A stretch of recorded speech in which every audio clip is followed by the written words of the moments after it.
And they said to just, you have to demonstrate that you've grown, demonstrate that you've changed.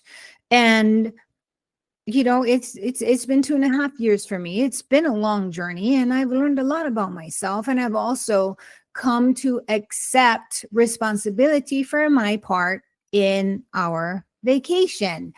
And so I'm going to talk about what you can do. The difference between reconciliation and reconnection. Reconnection is when you have a break like this for an extended period of time. You cannot just go from, like I say, you cannot go from like, I didn't talk to you for like 2-3 years. Whoa, what is that? Oh, it's a reflection from my blinds. You cannot just go from not talking to somebody to like being all pally, right? And what that means is, being on like friends and stuff. So how do you get there? Well, it's a matter of trust. You have to build back trust again, because your child has to trust that you're not going to revert back to the person that they took a break from.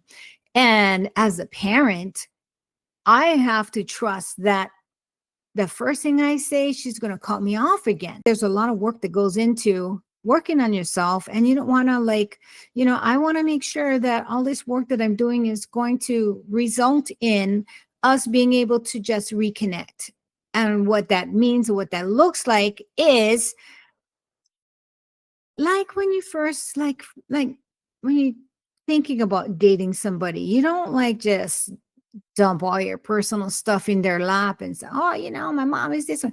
You're nice at first, right? You just talk about niceties and, pleasantries. And it's very surface. And while you're doing this, like very superficial kind of conversations, you need to be okay with that, because what happens is you're both checking each other out, just like in dating. You want to make sure that this person is going to be somebody that you can trust and maybe give your heart to.